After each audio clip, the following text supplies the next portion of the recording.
All right, y'all, you're kind of far away here. Why don't you come in and give me a big hug? I want you all to come in nice and close here. I want to make sure we're all ready to take on the gun lobby. Are we ready to take on the gun lobby? Yeah. All right. Are you ready to help protect Rhode Island families? Yeah. All right. Are you ready to help keep guns out of our schools? Yeah. All right. Me too. Awesome. Number one, guns don't belong in the hands of domestic abusers. Can we agree on that? Yes. Number two, guns don't belong in schools. Can we agree on that? Yes. Excellent. We still have a problem here in Rhode Island, though. It's far too easy for dangerous abusers to have access to guns. And this is no small issue in our great state. Domestic abuse affects the lives of thousands of Rhode Islanders. In 2012, police responded to 8,000 domestic abuse calls and made over 5,500 arrests that were domestic abuse related. And we know that when a gun is present in a domestic violence situation, that it's 5 times more likely to end in murder. In fact, more than half of American women murdered by guns are killed by intimate partners or family members. And right here in Rhode Island, between 2008 and 2012, 28% of women killed by intimate partners were shot to death. I volunteered and worked at the Domestic Violence Resource Center in South County for years, and I know firsthand what happens when someone tries to leave their abusive relationship. These courageous individuals deserve our support and every protection that our laws can provide for them. 26 other states, including our neighbors Connecticut and Massachusetts, have addressed this issue and closed important loopholes to domestic violence and guns. Rhode Island is falling behind in the rest of the country. And that's why Representative Amore and I have sponsored bills to help protect Rhode Island families. We need to prohibit abusers convicted of misdemeanor crimes from having guns, domestic violence crimes from having guns.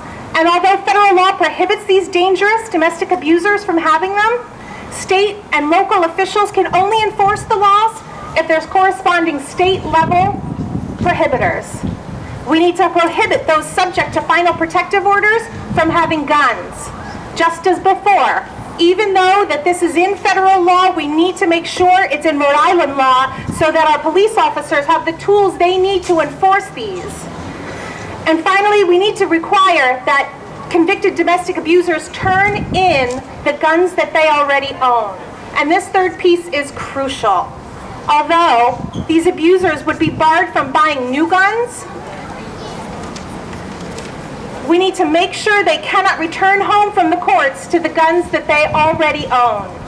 We know that this is sound public policy that will protect women and families, and it does nothing to limit the rights of law-abiding gun owners.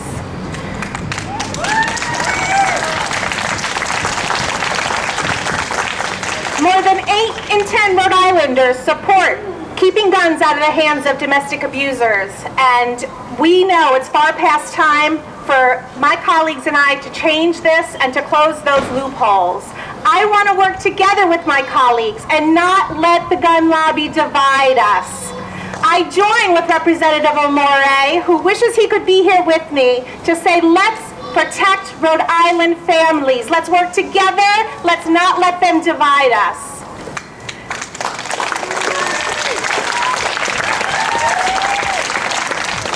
And I also want to express my support for the bill that keeps guns out of schools, sponsored by Representative Idiacello.